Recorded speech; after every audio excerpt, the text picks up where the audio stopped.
السلام عليكم ورحمة الله، ازيكم يا حبايبي؟ عاملين ايه؟ يا رب تكونوا بخير. قبل ما نبدأ الفيديو، اللهم صل وسلم وبارك على سيدنا محمد وعلى آله وصحبه وسلم. وحشتونا، ادينا فترة ما نزلناش فيديوهات، بس والله غصب عني. اديلي شهر ولا اكتر مالك كان تعبان، وموضوع الحمل ده تعبني.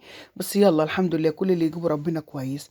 بصوا احنا النهاردة ايه؟ قلنا هنرتب كده مع بعضينا الشقة. وتعالوا نعمل ايه بقى؟ نعمل محشي في الشتاء ده. بصوا انا استلمت البطاطين، كنت موديها المغسله لان انا طبعا عشان الحمل فمش هينفع اغسلها. تمام. فاهو استلمت الخمسه دول، وقلنا كل واحده يعني ايه، او كل حد ياخد ايه البطانيه بتاعته. تمام. انا اهو روقت الشقه على السريع، بس ما رضيتش ادوشكم معايا. بعد ما روقتها وفرشت اوضه النوم اهي. دي المكوه بتاعت الاستاذه يمنى دي. معاهم دايما رميها على السرير، قلت لها ممكن تبقى سخنه تحرق حاجه. مش بتصدق الكلام. ياسمين هاي ومنى. بص فورمه منى اللي نكشه شعرها. فورمه جديده. خلاص وفرشت اوضه البنات اهي. وخلاص كده قلنا ايه، نروح نبدا بسم الله الرحمن الرحيم ونعمل الغدا. خلاص لان انا نازله اكشف ان شاء الله النهارده، بس ربنا ييسر واجيب لبس باذن الله ايه للمولود. يلا بقى نعمل المحشي مع بعضينا. انا اول حاجه، انا كان عندي لحمه كنت سلقاها من امبارح، بس مازن هو بيقول لي، مازن ابني مش بيحب اللحمه. رحت انا جبت ايه، جبت حوالي 2 كيلو وراك اهي، عملتها له زي ما انتم شايفين وقلت لكم قبل كده. انا بغسلها بالليمون وبالطحينه وبالطماطم وبالبصل. بصوا ده طبعا بعد ما اطلع الماده الزلاليه اللي فيها في ثانيه، ما شاء الله كده 10 دقايق وتلاقيها زي الفل. بيضه كده ونظيفه. وبتبقى حلوه خالص، بس اهم حاجه الليمون بلاش الخل. الخل بينشفها.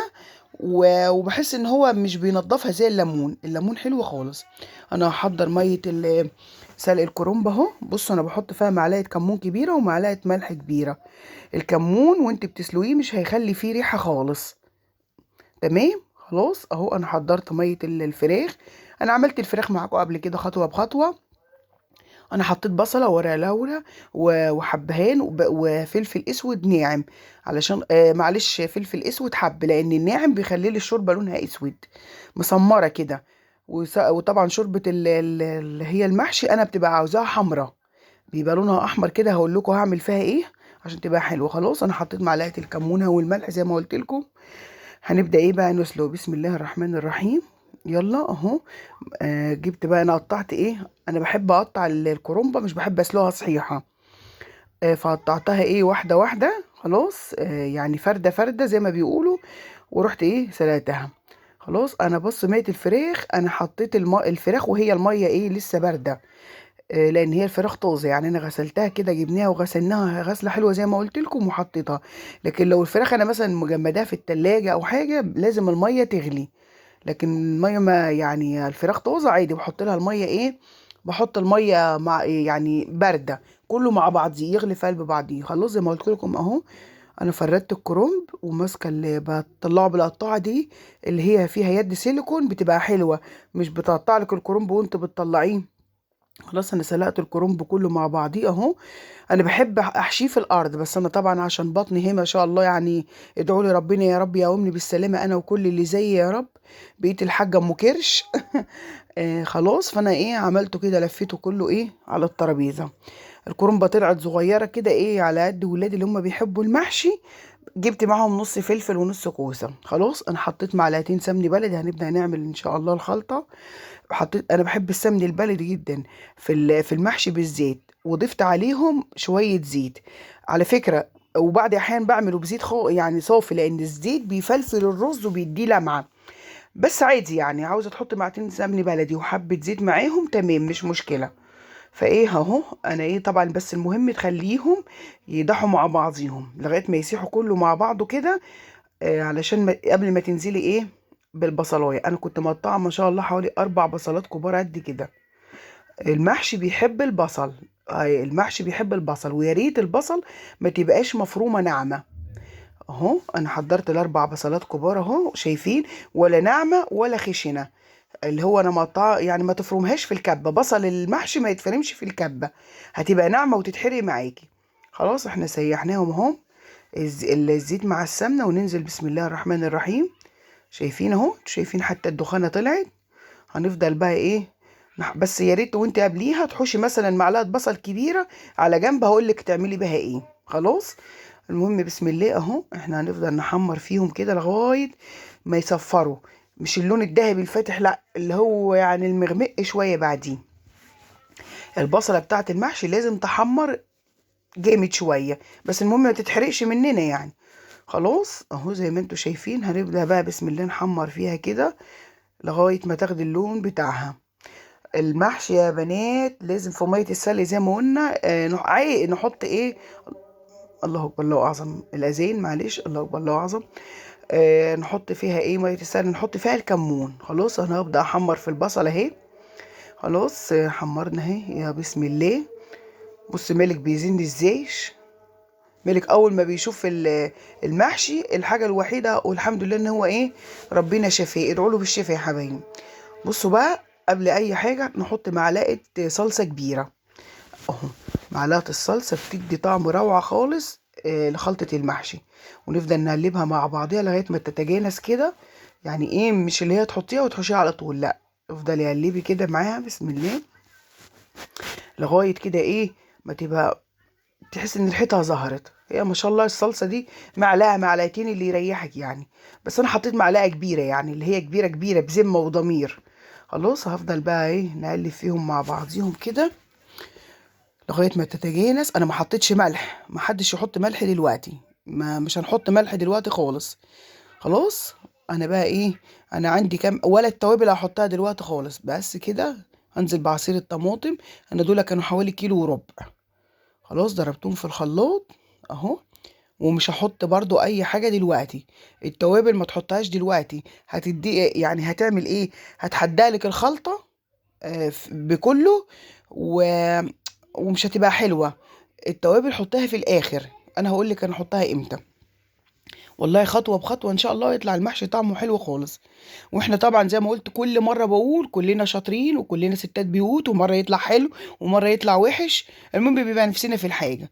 خلاص بصوا انا جبت قرن فلفل فرمته، فلفل حامي. الله، ده انا كمان مرضيش احط شطه عشان البنات يمنى وياسمين ومنى، وقلت مالك برضو لو مسك صبع كده اكله لان هو بيحب رز المحشي اهو.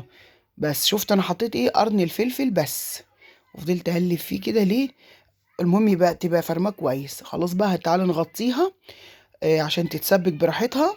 خلاص اهو، بعد ما خليتها بصوا السمنه فصلت منها ازاي، اتسبكت حلو، السمنه فصلت منها. نكون بصوا انا حطيت الملح اهو دلوقتي بعد التسبيكه ما فصلت، دي السمنه بصوا فصلت اهي. خلاص حطيت بقى ملح وحطيت كمون وحطيت كزبره، بصوا معلقه ملح كبيره ومعلقه كزبره كبيره ومعلقه الا ربع كمون، وربع معلقه فلفل اسود ومعلقه بهارات لحمه حلوه خالص خالص خالص. وحطيت على فكره فيها في الخلطه برضو نص معلقه بابريكا. يبقى ملح وفلفل وكمون وكزبره ومعلقه توابل. خلاص انا بحب بهارات اللحمه، يعني هي بهارات اللحمه في المحشي بالذات بيبقى طعمها حلو. خلاص بقى كده، ودي اهو دي مش شطه، اللي عاوز شطه يحط، انا حطيت نص معلقه بابريكا، انا بخاف من الشطه. بس بدل الشطه ممكن تحط فلفل احمر مهروس، كله ده بيدي لون حلو للمحشي خالص. لكن المحشي اساسا اللي هو اللي بيقول لك بيبقى لونه احمر ده انا بحط صلصه في الشوربه. خلاص افضل بقى اقلب فيها كده بسم الله. خلاص قلبت فيها خالص اهو لغايه ما ايه هي استوت. بس قبل ما تنزل من على النار هقول لكم هعمل ايه. انا كنت جايبه زي ما قلت لكم حشت البصلايه، حشت معلقتين بصل كبار، وكنت مجهزه التوم. دي بصوا دي انا يعني دقتها لقيتها عاوزه حبه ملح تاني اهو. دي انا ايه المهم زي ما قلت لكم كنت فاصله معلقه بصل اهي. دي بقى بتدي التركايه طعمها فظيع.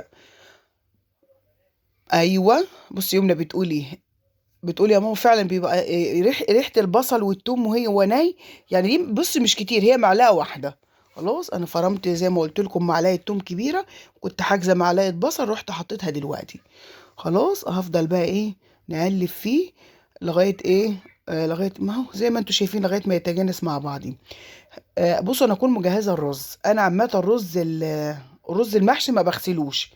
اهم حاجه ان تكون الرزه نظيفه وما فيهاش اي مثلا شوائب ولا اللي هو الرز او براحتكم يعني، معلش انا مش هغصب حد، بس هو رز المحشي بالذات انا بجيبه نظيف. ليه؟ لانه ما بيتغسلش، علشان الرز لو اتغسل بيبوش وبيشرب كده الصلصه كلها واللي هي الدمعه دي، فما بيبقاش ليه اي 30 لازمه. خلاص.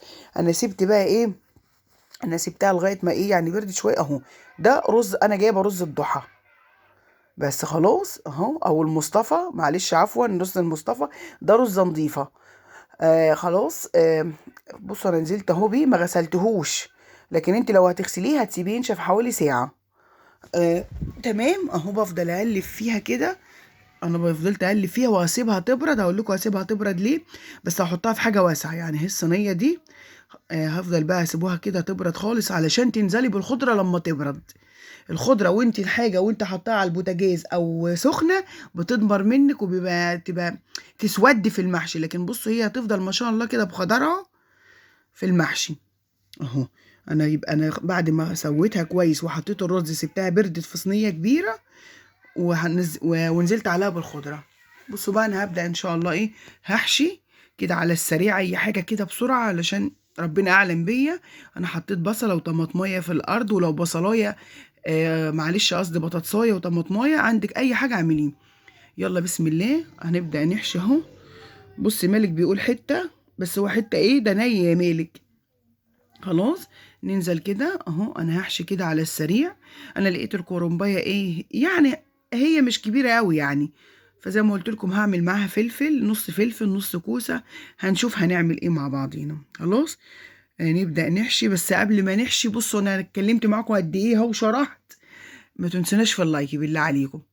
اللايك والله العظيم كل ما اجي اقفل القناه اقسم بالله مش عارفه بحس ان يعني ان هم متابعيني حتى لو شويه قليلين قد كده يعني، صراحه بيشجعوني وبتوحشونا. خلاص. فاللايك بقى، اللايك سبسكرايب اي حاجه كومنت تشجيع. اللي اول مره يشوف القناه كده ما يحرمناش مثلا بالاشتراك. اهو ما يجي على التعب، شايفين بطني قدامي قد ايه وبعمل محشي. ده انجاز على فكره. ايوه. اصلا انا ما بعملوش كتير يعني، لان انا ما شاء الله بص يعني اللي هو كل ما في الشتاء بالذات بحس نفسي حامل اكتر من الصيف. بس المهم يلا نلف مع بعضينا كده. خلاص احنا ان شاء الله النهارده زي ما قلت لكم باذن الله يا رب، بس اخلص كل اللي ورايا بدري. انا عاوزه في حاجتين مهمين، عاوزه اروح للدكتور وعاوزه انزل اشتري ايه كام حاجه يعني باذن الله ربنا يومني بالسلامه، لبس مواليد. مش ليا بس يعني، حتى المالك وللبنات، لان انا في من الشتاء ما اشتريتش غير كل واحد زي ما انتوا شفتوا بيجامه، وهم ما كانوش عاجبينهم يعني، فانا قلت ان شاء الله ننزل ايه نشتري. بس فان شاء الله بعد ما اخلص لف المحشي ونتغدى، وطبعا المطبخ اللي بيبقى كارثه لوحده، ننزل مع بعضينا باذن الله. بس يا رب اقدر اصور لكم ايه هناك، لان انا ما بقدرش امشي والله. يلا بقى ايه نرجع للف المحشي خلاص. بصوا في كام ورقة خضراء عادي انا بحبهم يعني. خلاص. كده اهو لفينا، بنبدأ نلف المحشي. يا مسهل يا رب. ياسمين بتقول لي فاضل كام ساعة يا ماما، على اساس ان هو اذان المغرب. فاضل كام ساعة؟ قلت لها لا يا ياسمين ان شاء الله ما فيش نص ساعة. بس المهم بعد ايه وانا بلف المحشي راح مازن ابنه مصمم انه يعمل ايه، عاوز نعمل ولاس مع المحشي. انا كنت هعمل صينية بطاطس بس هو بيعشق الولايس. قلت له خلاص ماشي يا عمي ميسن يلا ايه، محدش هنا وانا ما عنديش، روح هات لي ولايس. بصوا بقى انا لفيت المحشي، انتوا شايفين الصبع اللي في النص ده ده بقى عرف عندنا اللي انا لازم نعمل اهو اللي شايفينه يمنى اهو. اهو ده لازم، معرفش ليه اعمل صباع كبير قد كده في النص والف حواليه اخواتي الصغيرين. خلاص انا لفيت. طبعا انتوا عارفين اللي هو المحشي الكرنب في الاول بيبقى في الاول اللي هو بيستوي اهو. وانا جبت الحاجه جنبيه، قطعت الفلفل وغسلته في ميه وجبته زي ما هو. رحت قلت ايه يلا ايه ان شاء الله نص كيلو بالظبط، على قد اللي بيحبه، لان احنا يعني ايه اغلبيتنا بيحب محشي الكرنب، بس ممكن جوزي مازن ياخد فلفلايه كده يعني. بس جبت نص كيلو فلفل اهو. قلنا ايه بسم الله يلا. حشيناه وقورنا الكوسه وعملناها. شايفين ما شاء الله. بصوا يا بنات حبه زيت كده من فوق على المحشي بيدي لمعه حلوه، بيدي لمعه، حتى هو بينزل ما شاء الله واحده واحده. انا كده كده سخنت الشوربه وحطيت زي ما قلت لكم معلقه صلصه كبيره، بس معلقه صلصه كبيره حلوه خالص اهي. ونبدا ايه نقول بسم الله. بس اهو. بص ياسمين بتقول لي يا ماما معلقه الصلصه؟ هي معلقه الصلصه بتخلي المحشي يحمر. بص مازن اول ما طلع قال ما شاء الله، شايفين كده حلو خالص. دول الفراخات بتوعت مازن اهم. يلا خلاص بقى، بعد ما خلصنا واتغدينا والحمد لله لمينا الاطباق وكله، شايفين منظر المطبخ. يلا ربنا يعيننا ان شاء الله. انا هخلص الشقه كده وافنشها وننزل باذن الله، زي ما قلت لكم هكشف عند الدكتور باذن الله كده واجيب لبس الاطفال. يا رب اعرف اصور لكم هناك.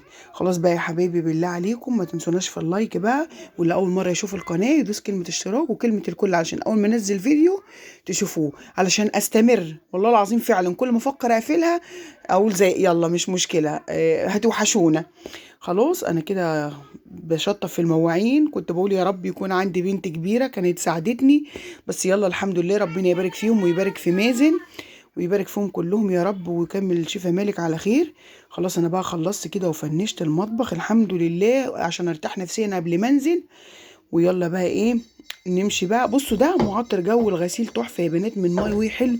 بصوا انا بجيب بكميه لان بريحته حلوه خالص، يعني هينفعكم في الغسيل وهيدي ريحه حلوه. والسلام عليكم ورحمه الله.